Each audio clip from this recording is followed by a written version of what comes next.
designs will in fact continue. Oh, thank you. The designs will continue to emerge as we move towards construction in the new year. Again, you can type your questions into the Q&A and we will answer them all at the end. But now I'm going to pass over to Robin Ridisick to just talk about the process. Hi, everyone. My name is Robin Ridisick. I am a member of the Shaw Board. I also own and run the Exchange Brewery on Queen Street, and I live on Prideaux Street in the block of the Royal George, where I am raising my 4 children along with my husband, Sam.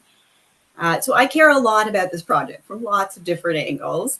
Like many people on this call, one of the reasons I was attracted to move to Niagara-on-the-Lake was partially because of the presence of the theater and the culture associated with that, as well as the heritage of our neighborhood and of our community. And so I spent a lot of time thinking about how this project fits in. How do we ensure that we support the Shaw in delivering the theater to our community, that it's the right space so that they can create the art, meet the needs of the patrons over the coming decades, operate efficiently, but also respect the heritage of our community so that all of us 50 years from now look back on this project and are super proud of what we all built together. As Tim mentioned, we've been getting a lot of community input over the last 6 weeks or so, in-person one-on-ones, emails, feedback from associations of various shapes and forms. And certainly some very consistent feedback has bubbled to the surface. And so there's kind of 3 themes that I've heard over and over again, one of which is how critical the streetscape on Queen Street is. That heritage look and feel is really important, the overall heritage of Queen Street. Secondly, from the Victoria Street side, that we need to create a more residential look and feel, that the transition from that commercial district into that residential district has to be seriously considered and thought about. And then the third one is just general massing, and anywhere where we can to minimize the massing. And there are certain requirements for building code, for accessibility, to ensure that that theater that is built meets the needs of our patrons for the next 100 years. But I can certainly attest the architects have taken a very sharp pencil looking at anywhere and everywhere that they can reduce square footage, pull back setbacks from Victoria Street, from Queen Street, and do whatever they can to soften that massing.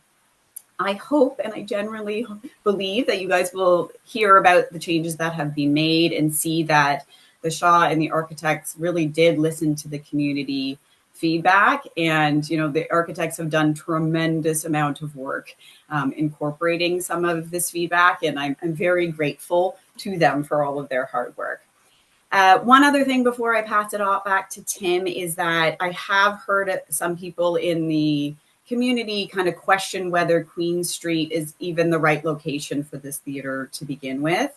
And my very first day on the board at the Shaw was back in 2014. It was the day that the Shaw acquired the Anchorage property, which the purpose of it was to, because the Royal George needed to come down, was to rebuild the theater there. And it was an extremely exciting time to be joining the board. But what we heard consistently over and over again was to not do it, that building a theater off of the main street would be like building a Walmart on the outskirts of town. It would draw people away from the main street. And certainly although the Exchange wasn't open in 2014, I can certainly attest as a merchant that I staff my business differently, whether the Royal George has a show on. There's more people that come in my door. And so I know how much economic value the theater does drive to our local merchants. But I will pass it to Tim, who I think has more to say on that topic. Absolutely. Thanks, Robin. So yeah, the Royal George by itself, of the $280 million a year that the Shaw Festival generates for the region of Niagara in terms of economic input, about 70 million of that is generated into the downtown core from the Royal George specifically. We get about 100,000 visitors a year to the Royal George Theater. And we're hoping that will grow actually from here. So to build on what Robin was saying, in 2014, the Shaw purchased the Anchorage Hotel property down on the waterfront for the Royal George, and there was very strong pushback. When Tim Carroll and I started, we got hired. Well, actually, I got hired 10 years ago. I started 10 years ago this week, and Tim got hired 10 years ago last week. So we're in a process of hitting our 10-year anniversaries. And but there was an incredibly so we came into an incredibly strong pushback from local merchants and from residents talking about hollowing out of Queen Street if we moved the theater into a different area, what it would do to the waterfront. I mean, all sorts of things. So of course, hearing from the community and responding to that pushback, we sold the Anchorage site back to its previous owner in 2017 and committed to staying on Queen Street, and then bought 178 Victoria and the property behind the theater, which had actually been our original parking lot, the area directly behind the theater, back in the 70s. It was part of the work when Christopher Newton bought the theater, and the Shaw did back in 1980. They had to sell that area to Hartley Strauss and Angie Strauss in order to afford to pay for the building. So it was an interesting moment. Anyway, we knew that we would need more space to rebuild the Royal George because we couldn't rebuild, and this had been looked at many, many times. We couldn't rebuild the building on its current footprint because modern codes just simply would not allow for the kinds of things that we needed to do if we were to rebuild. So we'd acquired the other properties, and as we said, 178 Victoria, and later in 2022, 188 Victoria when the Pizza Pizza shop closed. We also had several suggestions to move the hospital site. This hospital site is, however, not owned by the Shaw. It has significant archaeology and site issues and height restrictions that just would not allow us to rebuild on that space. We did look at it. We did talk to the town a number of years ago. But to be frank, there are a lot of other smaller nonprofits in the area that are very interested in using that space as part of an architectural rebuild or a reworking of the same space. And we've been supporting those folks for a number of years. So again, we're not trying to displace other people who had interest in that either. So we've remained on Queen Street, and we're committed to being in Queen Street. It is, in fact, actually a historic site for theaters because there's been eight different theaters in that location since 1916. It's one of the oldest continuing theater sites in the province. And so again, we're really focused on the heritage aspect of that in keeping the space there. So today we're going to walk you through some preliminary designs and give you a sense of the look and the feel and the updates we've incorporated based on feedback from both all of the residents and people who've talked to us and the shopkeepers, but also from the town and region staff and from their consultant. So we're going to move to the next picture. Now, some of you have seen versions of this because we shared an earlier artist rendering. This is sort of a next developed artist rendering to preserve the streetscape. And we found an innovative approach on Queen Street at the suggestion of the town's heritage consultant, ERA Architects. We moved toward a concept of a ghost facade. So this is sort of an architectural term for a way of preserving the building's historic frontage, which was the most recent version of the theater, while the rest of the structure behind it is replaced. So we will have a version of the facade on the Royal George that is a real echo of what it is today. It will be actually about 6 inches further back, a little bit to the right, and a little bit lower because we've removed the step that lets you move through that so that it stays at grade. And that's important to us too because it increased the accessibility. So this design actually improved some of our accessibility, and it took the ramp off of the main street. Tim, I'm going to pass it over to you to continue talking.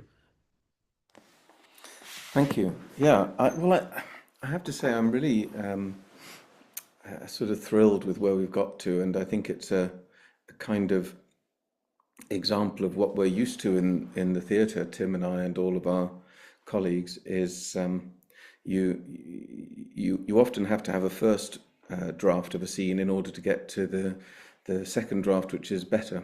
And I think this is actually a more exciting design than our first one, beautiful though that was. And the thing I like about it is that it has the same sort of wit and charm as the original faux facade did in 1979 when the Mime Theatre put it on to the front of a completely different kind of building to create the illusion of an old Georgian or Edwardian theatre. So I like the fact that it's continuing the game, if you like. It's continuing the game of let's pretend this is an an old theatre, and it may never have been an old theatre, but it certainly was a sort of beautiful piece of make-believe, which is what theatre is in the first place. So I'm particularly pleased that we're being really kind of open about the fact that this is a piece of make-believe. We put it exactly where the old front was, although, as Tim says, a few paces to the right. But then we really make something beautiful of the fact that it is makey-uppy by having it completely freestanding, so that when you, I don't mean completely freestanding, it would fall over if it was, but you know what I mean. We make it a completely separate event through which you travel in order to go into the theatre that we need for the 21st century, with none of the drawbacks that had made the Royal George eventually so unusable. So the fact that we've not only been able to sort of reproduce the front of the theatre and therefore keep a lot of the streetscape very familiar, but also potentially using limestone, the actual material that would have been used had it been built in the period that it references, I think actually is going to make something much more beautiful than the current front of the George, which I've always thought is sort of a little bit functional. It suggests a theatre but doesn't do much more. I think this will be a really genuinely beautiful piece, and I particularly like the fact that where the windows are, they're not in fact windows, they're just openings. So it'll be like the sort of the front wall of a ruined abbey or something, whereby you look through the windows at the sky, and indeed through this, when you do look through the windows, you may well just see foliage. You might see the foliage of the tree on the right of that picture, which will in fact be behind that wall and providing shade for our theatre cafe, for people coming out of there with their coffee to sit on a bench and watch the world go by. So I think it's going to be a really magical place. I don't know. I'm going to hand back to Tim to carry on with the tour, but throw it back to me whenever you like, Tim. Thanks very much, Tim. Yeah, and so we've also been thinking very clearly about the historical context, not just here, but on Victoria Street, of the gabled roofs and a bay window kind of framework for the rehearsal hall, and its conversation and kind of harmony with the rest of the streetscape. So I think you'll see and agree that it's important for the new George to pay tribute to that kind of space and the surrounds of what it's there to face. So the next slide, if you don't mind, Melissa, we'll talk through.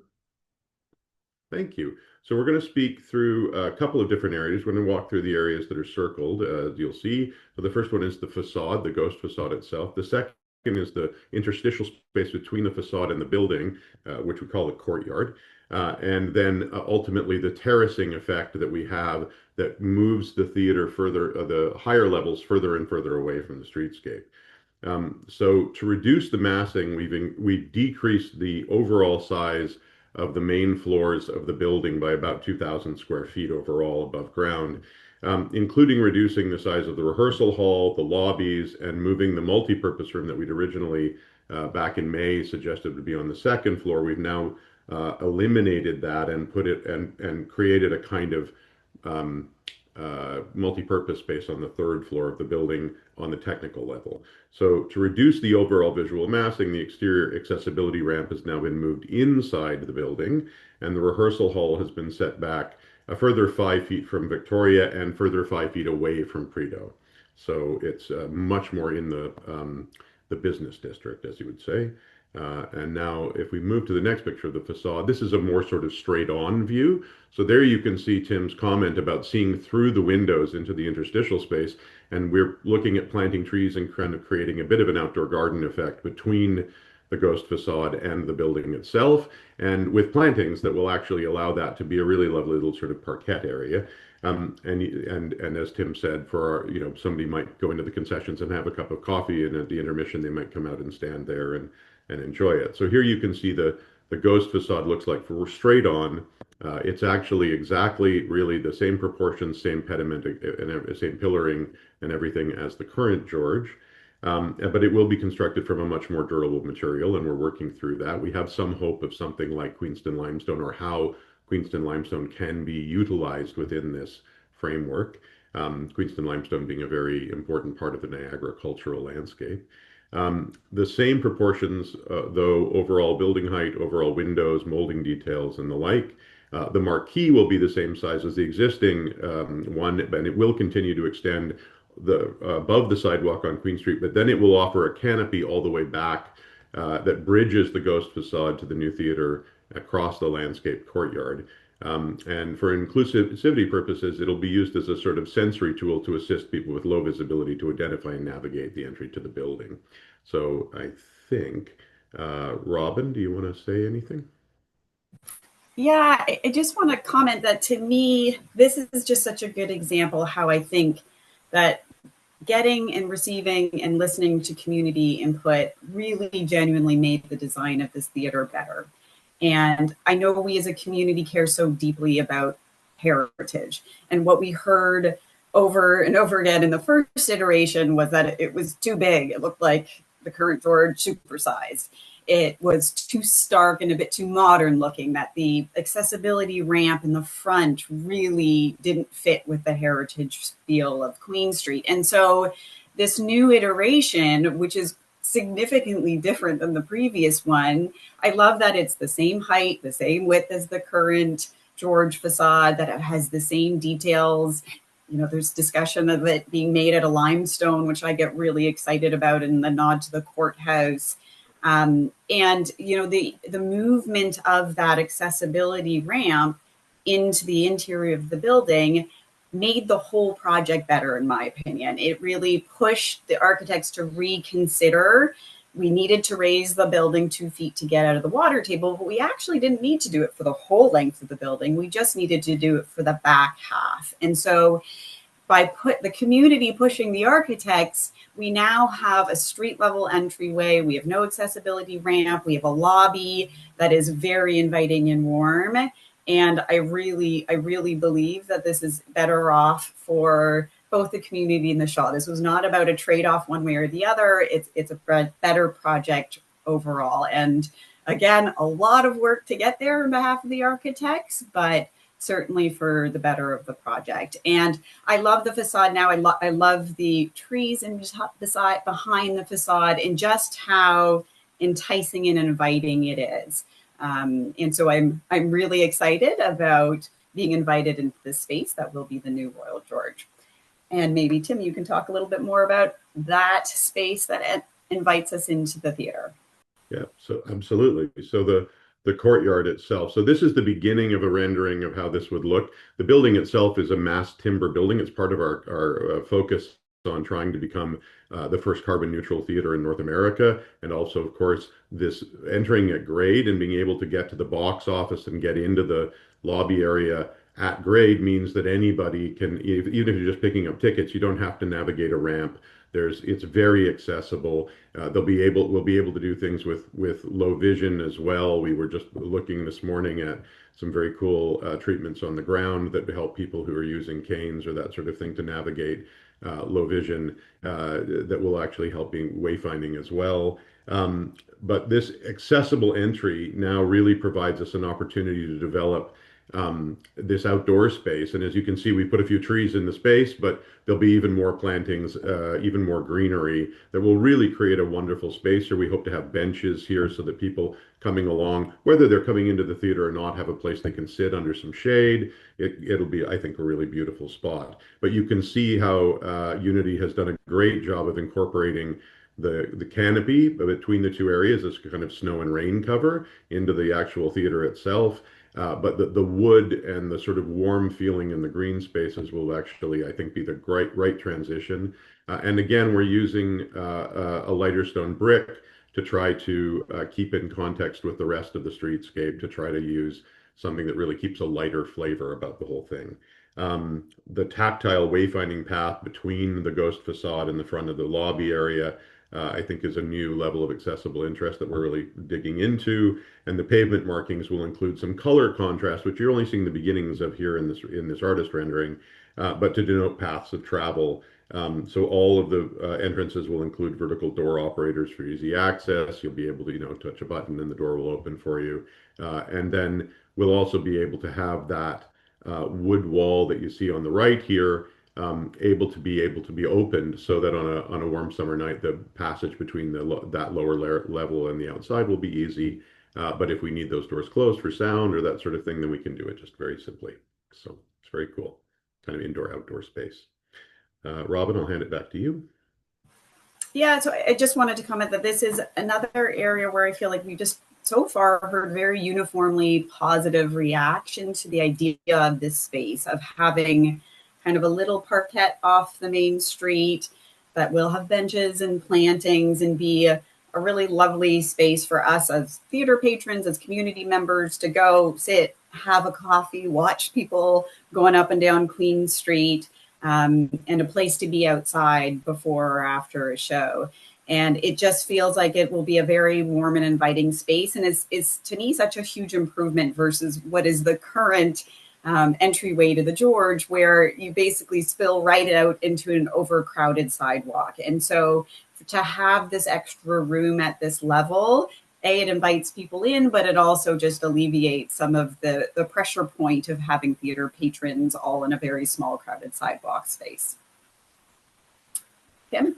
So we're going to move on to the next picture, which gives you a little bit of a different visual on it. So this is at a sort of forced perspective, but it gives you a much better sense of, let's say, I'm not positive you can exactly get this view from the street, but let's say that you're now seeing into the interstitial space between the ghost facade and the building itself. And from a massing standpoint, it's really allowed us to reduce the size of the main lobby on the main floor by a couple of 100 feet in order to give that interstitial space, the garden area, more prominence and again, do a better job of hiding some of the newer building, the massing from the streetscape.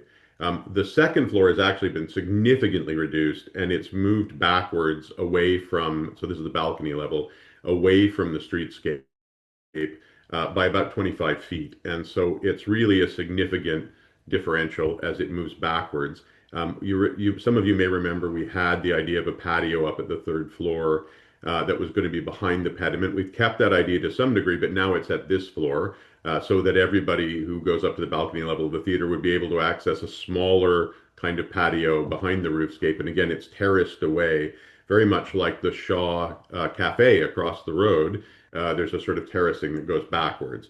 And then the third floor is even further back. So now it's from the back of the ghost facade, it's about 35 feet, I think.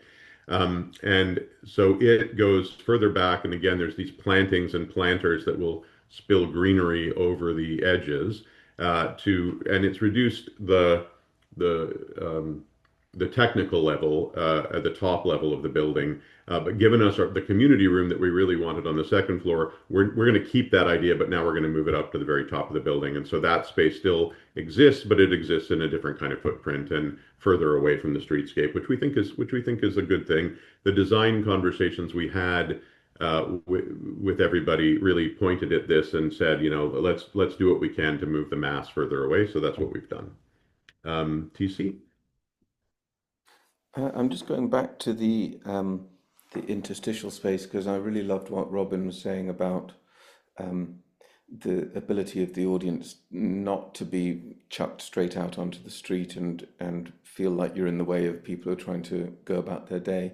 One of the things that I have been keenest on, and many of you know this, is continue the conversations, for example, which we do at the festival and in the studio, and we have really nice lobby space at the festival, and it really makes me happy that compared to when I arrived, there's a huge amount more lingering after shows of people sitting and saying, let's have a coffee and talk about what we've seen, and people who've met someone in the neighboring seat and made a new friend, being able just to stay there and talk and expand the experience from both before and after the performance.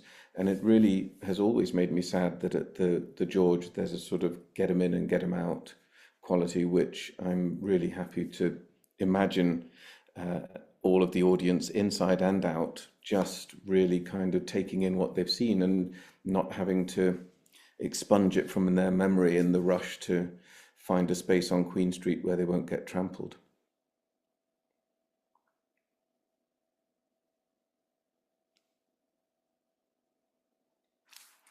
And then, of course, this the terracing back is, I think it's really important, not just from the point of view of the massing of the building, but also from the point of view of giving the ghost facade its own space. I really like the fact that it kind of makes it the star of the show. I think the spaces that we have further back will still be useful. And as Tim said, we've very much adapted what we hope to achieve with those spaces, but we still think we can have a kind of community space on the top floor, which will be a beautiful, beautifully lit space for us to do events in, as well as to sometimes rehearse in. But I think the crucial thing in both of them is that they give the emphasis to the ghost facade.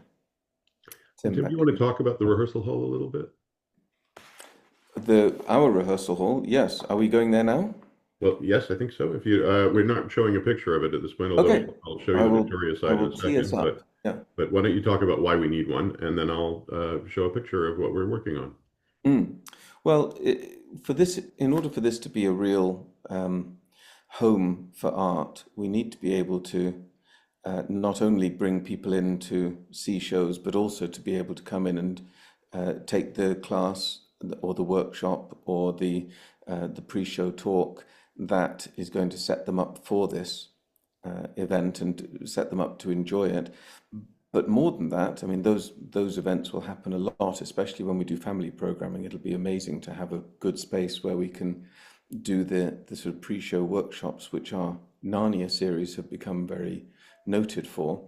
That would be an amazing thing to be able to do those sessions on site, especially from the point of view of accessibility, which, you know, is a word that we hear a lot more these days, and especially when we try and get a group of students, we really find that we're sometimes really having to exclude not just single students but whole groups, because quite rightly the school says, well, if they can't all come, we can't send any of them. And that is very much a problem with the sessions that we do in the courthouse at the moment, which is not at all accessible. So the fact that we can have school groups in our own space who can then go straight from the rehearsal space into the theatre will hugely enhance our ability to be an inclusive and accessible space.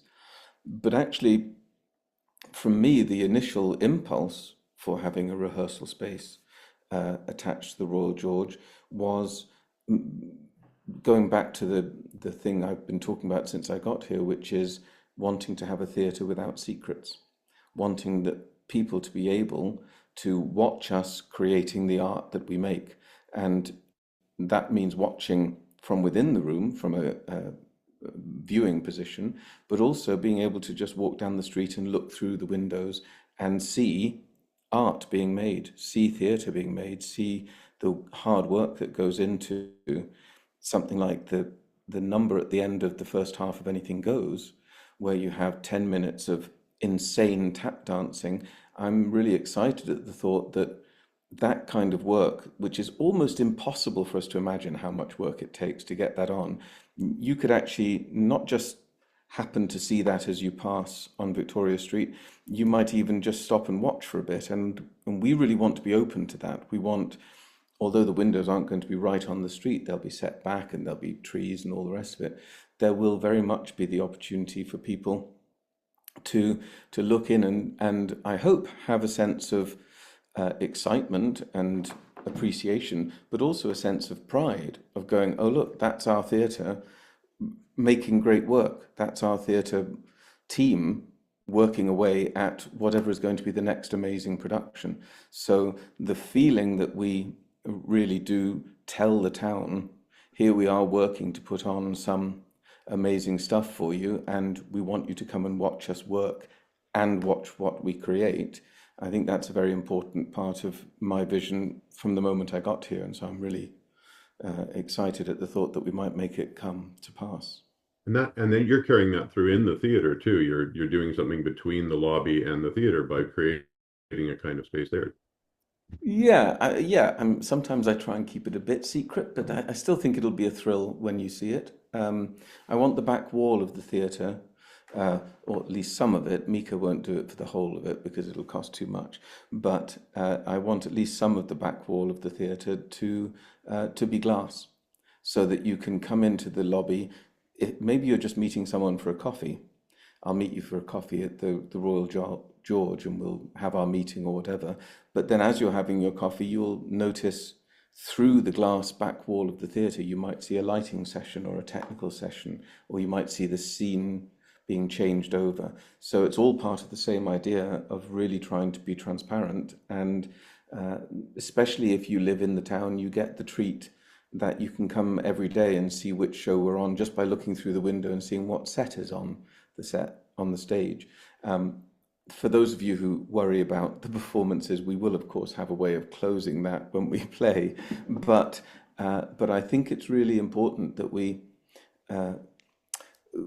knock away some of the secrecy around theatre that people have always, in my lifetime, they've always said, well, if people get to know the actors or if they see us rehearse, we'll lose some of our mystique. And I just think that's nonsense. I think actually the more, especially the more our hardcore fans, who almost all live in the town, the more they just get to be part of what we're doing all the time, the more they invest in the shows and the more joy they derive from them. So that's, yes, that's another kind of window on the work that we're hoping to create. Fantastic. So here's the rendering of the pedestrian perspective you might have from Victoria, say down towards Prideaux, looking south toward Queen Street. And the feedback that we got here really changed this. Now, this is an early rendering, and we're still in design process and materiality of the roofs and some of the color choices and things. But this gives you a different sense that to mirror the roofscapes on the roofscape, sorry, of the residential buildings on the street, the roof of the rehearsal hall and the adjacent scenic delivery area is updated with pitched roofs or gabled roofs, if you want to call them that, more in harmony with the roofscapes around them, really at the same kinds of heights. The rehearsal hall window has been lowered to a residential height, and it's created a bay window treatment on the street facade, which will create a kind of drawing room feel, as Tim said, to allow people to look in and see what's going on. Not that you'd want to do that the rest of the street, but on our space, we're going to have open windows. And so the idea is to be able to see, the passersby would be able to turn and look in, and they would have the perspective of basically sitting where the director is sitting and watching the artist's work. And that's a pretty great thing. Now, from a massing standpoint, the rehearsal hall has been quite reduced. We reduced the sides by 5 feet going set back further, and then also 5 feet further away from Prideaux, and so the property next door, to reduce the scale, the building facade, and just to change the viewpoint. The scenic delivery bay has also been repositioned in a way that allows it to be a little further from the residential property, and also we've created kind of stone gates with a wrought iron gate between, so that when you're looking at it from the streetscape, it would feel very residential. It would look like there was a larger garage door at the back, but it's actually it's a bit of a different framework, and so it really gives that scenic delivery dock, which only gets about 10 or 12 days of use each year when we drop off and pick up the sets. It just lets it hide the rest of the year in a different kind of way. And also just, feels like part of a normal driveway in the streetscape.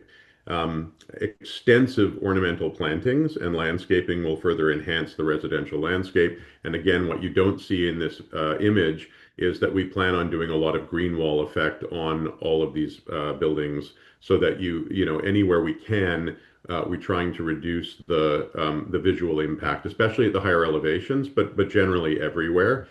If you've been over here, of course, to the Festival Theatre, you'll know that we cover the whole building in plantings. And in fact, the whole side walls of the current Royal George have green walls. And so we're looking at how we can mirror that concept here, because we really like greenery. It's a big part of our identity. So again, if we want to look down the other direction, just to give you a sense, this setback is so far back that in fact from here, from the Victoria and Queen direction, you really have a hard time seeing it. I mean, it's very much sitting where 188 Victoria, the old Pizza Pizza shop is. You can kind of see where the rehearsal hall sits in that space, but it's much further back. And again, everything starts to sort of disappear as you head further towards Prideaux. So we've also been able to work really carefully with the landscape and arborist folks, and to be able to make sure that we can keep the big, large trees on the interstitial space between the sidewalk and the road. We're looking at how we can transplant or make better use of some of the larger existing trees. There's a couple of them, of course, can't, but we're doing what we can, including moving a couple of the ornamental trees from this area over to our new artist village. We will replant some other ornamentals when at the end of the construction period. But the facades are not, the buildings themselves, the two buildings, 188 and 178 Victoria, are not historic buildings, although they are in the Heritage District. They are on historic sites, and there would have been at some point historic attachments to those buildings, but none of them have been preserved over the years. The actual foundations of the original building at 178, for instance, were removed by previous owners. And so really the buildings themselves don't meet a historic threshold.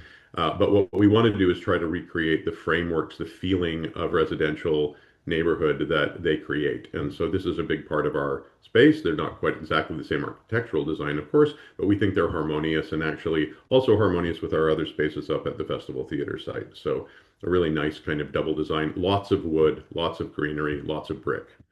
I think, Robin, did you want to say anything else about this space? You live on this neighborhood, so. Yes, I do. I live around the corner. But yes, as Tim mentioned, the community input on Victoria was to try to look to have a more residential look and feel and transition more appropriately and slowly to the residential area. And this is the area that I see is continuing to evolve, that the architects are clearly still working on. Even the renderings that were in the paper last week, there's new features with wood around the bay windows that wasn't there in the last version. And so I know the architects are continuing to play with the look of the bay window, the look of the roof, and if it's going to be slate or whatever. But what I appreciate about these inputs or changes to the design is that increased setback from both Victoria Street and Prideaux Street, the changes to the scenic delivery area and it being a gabled roof with a gate, and will very much feel like a residential driveway to a garage.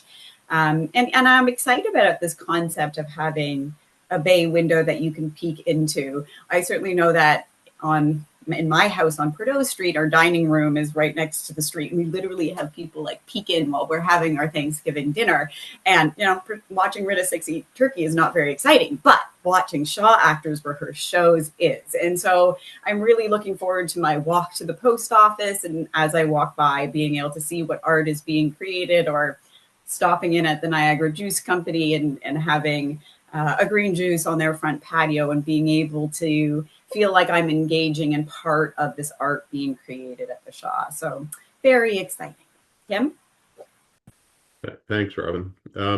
So I think the next thing we were going to talk about is the timeline. So just to say that we refiled our rezoning amendment and the updated heritage impact assessment with these designs that you're seeing now on August 8th. And at the end of August, we intend to submit a site plan to the town, which will have a more developed sense on some of these areas. It will also, as Robin said, the Victoria side, as we're working on that, the plantings, a lot more of the green space and the designs for that, including the green wall kind of effects that we're looking for, which are in development right now, will show up more in that space. Then over September and October, all of this is reviewed by the Town Heritage Committee, by the region and town staff, by ERA, the town's heritage architectural consultant, and by the council. And so we will end up going in front of council, hopefully for site plan approval in October. we will be looking for demolition of the 178 and 188 Victoria Street to clear the site and get ready for the ultimate demolition on the site in the late fall, so probably November of this year. But with the final performance of the Royal George being on December 21st, and then late January, early February, we would then demolish the two buildings on Queen Street, the George and the little building beside it. And the construction then, there's pit digging and the construction to begin in the early spring. This then goes out until 2028. And of course, while there will be the noisiest part of the construction, sort of the first 8 or 9 months, which we want to try to do the majority of the heavy lifting in the off season, off the tourist season, so in the spring. But then as we move forward, of course, the building will start to rise up. And at a certain point in probably late 27, all of the work will be interior. And so then ultimately nearing the end of that period, this sort of winter, spring of 28 is when the ghost facade would go up and all of that would be attached. But of course, that's all a long and very involved process. Theaters are, by their nature, a very complex building. They're actually architecturally considered up there with hospitals. They're quite difficult from a design point of view. I might let Mika or Michael talk to that later. But the idea of it is all of these systems, all of the specialized equipment, rigging, electrical, mechanical, all of those things all have to be worked out. And of course, as a carbon neutral building, it has geothermal wells and photovoltaic roofs and lots of other things that make for a very complex process. But we do intend that the building will be finished by the summer of 2028, and the first performances will happen in the fall or winter of 28. So that's our plan right now. As I said, these designs are not all final. Everything is still very much moving. We come out of every meeting every day with new changes, but the Town and Heritage Committee will review all of this, and their staff are working very carefully with us, and the town has hired what is one of Canada's top, if not the top, heritage consultant architect to work with us on this. And so we feel like we're getting good positive movement. I'm very happy to say I think ERA has been working with our architect Unity very, very well. I think the relationship there has been excellent. And really the suggestions and changes and the fixes have all been all to the better. I think that's been a consistent thing. Finally, I will just say that Govan Brown is our construction manager, and they will coordinate the trades and contractors, and they've planned for there to be a community liaison throughout this process. The co-chair of Govan Brown, John Taylor, lives here in town. He lives in Old Town and has really personally committed to making sure that the whole thing is done at the best level possible for construction. Construction is always disruptive, but he does have much more of an understanding of Old Town Niagara-on-the-Lake than most people do, and I think he's really got a sense of how to move it forward. And his whole team have been nothing but fantastic. They've been working with us on the Charlotte's Village project, and we've been really, really happy with them. So everything is moving along. Part of the process going forward is that Govan Brown has hired a traffic consultant to design a route and construction access plan for seasonal traffic and load capacities, and all of that is in process as part of the SPA. So I think the site plan approval process. So all of that will become public, and of course, all of it will be made available, and we will talk more about it as we get closer. And now I think, unless I have anybody else, we will turn things over to you, and John will have some of your questions ready for us to answer, and we'll be collecting the most frequently asked questions and sharing them with our Royal George email update to subscribers next week as well. So if you are not yet receiving our email updates, please email royalgeorge@shawfest.com, and we'll happily add you to the list, and you'll be able to do that. And now I'm going to ask John Jaginski from our office to moderate some questions. And as I said, Mika McCunn and Michael Gallant from Unity Architects are also here to help answer questions as well. So, thank you very much, Tim. Hi, everybody. I'm John Jaginski and work with Tim and TC and the crew at the Shaw, and happy to help moderate some of these questions. So the first thing is at the bottom of your little toolbar where you'll find the camera and the audio controls. There's a Q&A. It's a little question mark and a little box. Click on that and you'll be able to ask your questions. We do have almost 100 of us on the call today, so we're not going to be able to take individual questions from people who sort of put their hands up and jump on camera. There's just too many of us. So we are using this Q&A, and thank you for your consideration. So go in there, type in your questions, and then I'll do my best to relay them to Tim, TC, Robin, and the team. Tim, the first question is about the fly tower. Came to us when the facade image was up. So maybe Melissa I or think actually it was the second image, which was the one from Victoria, the first one from Victoria. yeah. So the question is about the elevation of the fly tower and how much of it is visually sort of seen from the street, and perhaps we can pull that image back up again. Yeah, from the street itself, the fly tower would be almost impossible to see. It's about 100 feet further back than it is currently. If you actually on that image, if you look up at the very far left, you can just kind of see the little gray out box there. Yes, that one. That is the only part of it that would really be available from the streetscape. You really can't see the fly tower easily on Queen Street now unless you're standing kind of at an oblique angle, usually on the right side of the building. On the left, it's very hard to see. So, and then on Victoria, again, we're trying to keep all the sort of mature trees and putting green walls on the thing. And so again, if you were to look to the next slide, to a couple down, yeah, that one, you can see the upper level, but we've gone with a lighter color for the fly tower at the suggestion of the town's heritage consultant, ERA. Originally, actually, our current fly tower, the town actually way back when chose that color, the darker brown, feeling that it would disappear. But I think modern thought suggests lighter colors are more less visible. And so that plus the greenscaping that we're hoping to do on those walls, which is still in development, will actually really help hide the whole thing. So there we go. Great. Thank you, Tim. Next question's about the zoning on Victoria. Is the zoning going to be commercial or institutional? And what is the rationale for the choice of zoning that we're requesting in the zoning bylaw amendment? Yeah, so we changed again at the request of the Niagara on the Lake Residents Association. Actually, they wrote some good language to suggest a theater-specific amendment.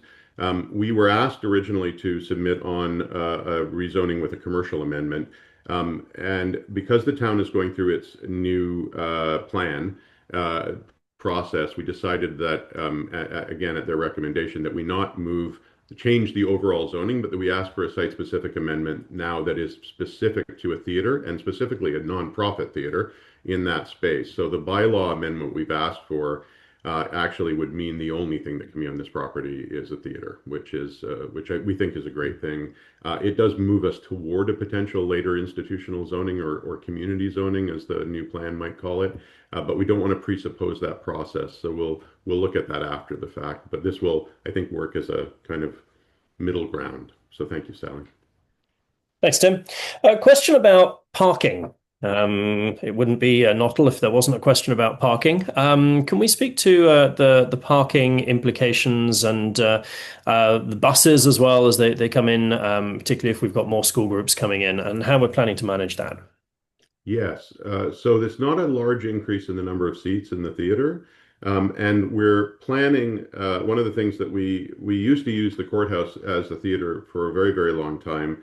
Structurally, it's not really able to manage to be a theater at the level we would need it to be much anymore, although we're using a smaller version of it while this building's being built. But the number of seats is significantly lower. But the new George is only about 15 seats up from the previous George.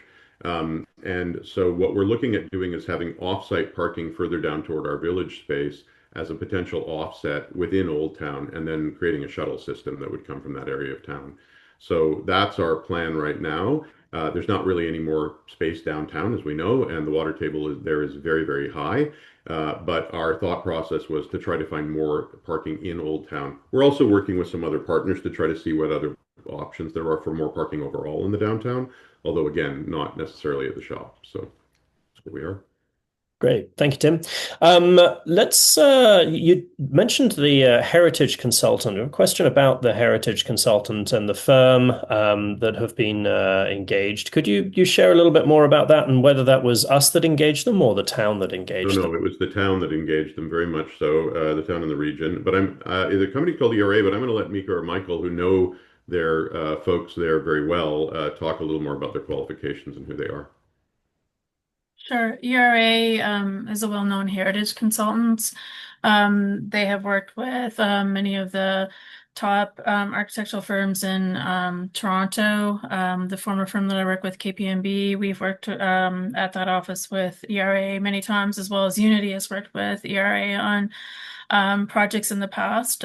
So the town has hired them as a consultant. So they're reviewing the project. And as Tim mentioned, we had a charrette with the town and with ERA a couple of weeks ago and reviewed this design in detail. So we've been working very collaboratively with ERA. So it's been a very positive relationship, and we're continuing to work with them as we develop the design further.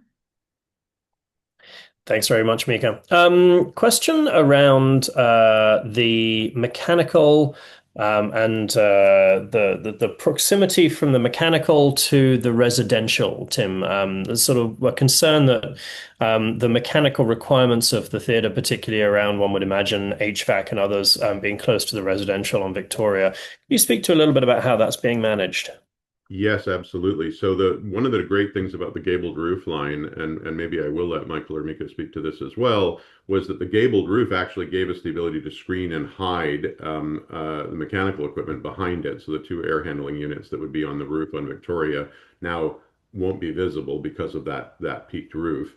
And then the other large piece of equipment that makes noise is a generator, which actually they've done a very smart thing and put it up on the top of the third floor technical gallery, hidden by the fly tower and the elevator for the fly tower. So there's a kind of little space behind where the elevator is that actually will allow it to be screened. And at that elevation will not the noise levels won't travel. We're looking at a hospital grade generator, which is very, very quiet. So there's a sort of, and obviously for our own acoustic reasons, we need that to be very, very quiet.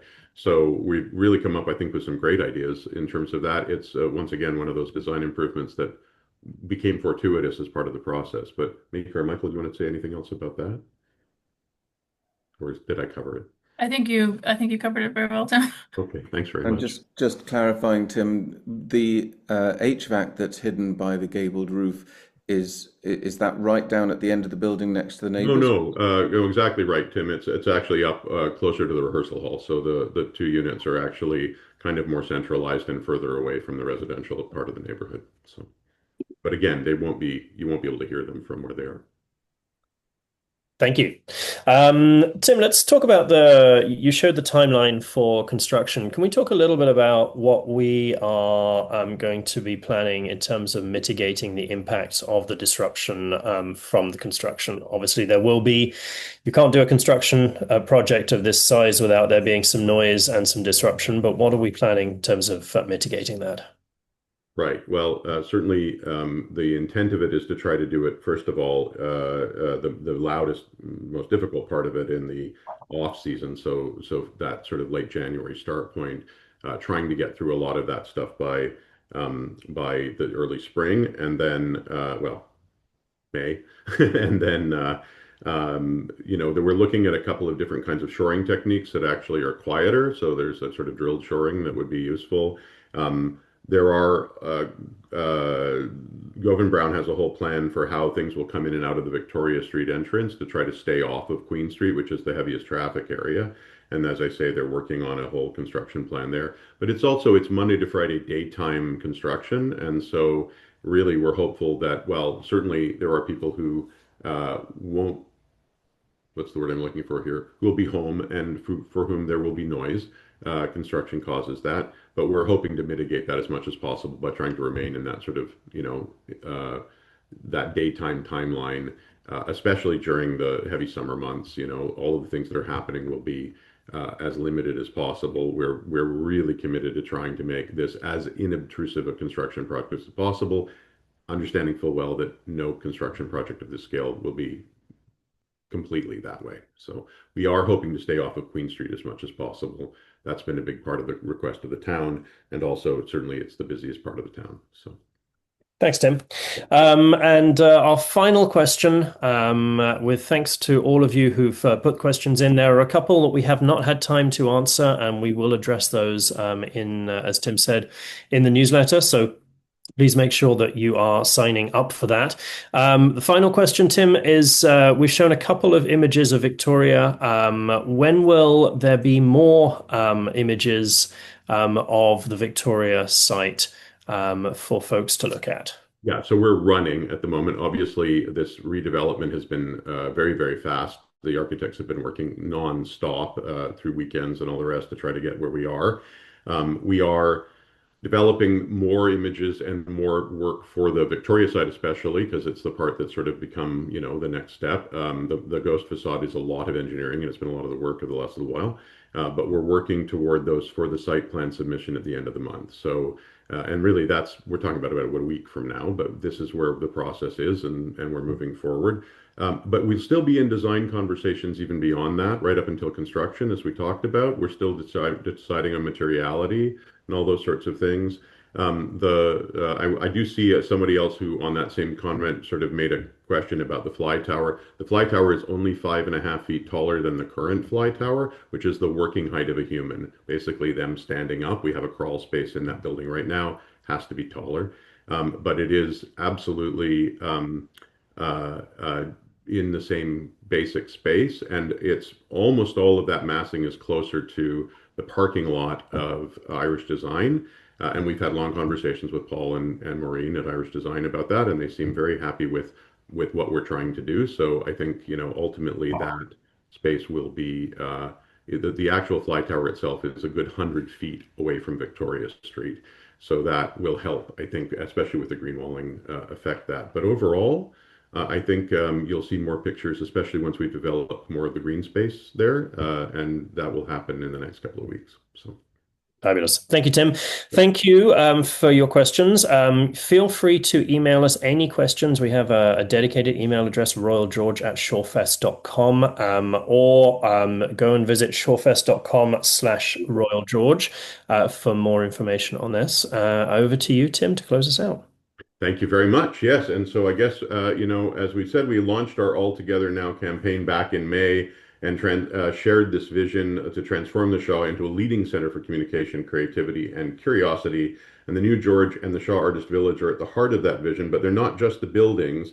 These are spaces where our stories are told and our ideas are sparked and where people will come together. But actually, it's all about connecting people to each other. And so our charitable mission has always been to enrich people's lives through theater, to educate people about theater and art, and to be a home where audiences connect with our art on stage and with each other. So thanks for joining us today. We're grateful for being able to share our thoughts and ideas and our passions for the Royal George with you. These conversations are critical to us, and they are ongoing, and we are listening. Please feel free to write us, and we will absolutely continue to listen. We want something we can be proud of for the next 100 years. And again, for more information, visit shawfest.com/Royal George, or subscribe to our Royal George email updates via royalgeorge@shawfest.com. We know that you'll have lots of questions, and we are committed to answering them in our newsletters. Thanks very much. Thanks, everyone.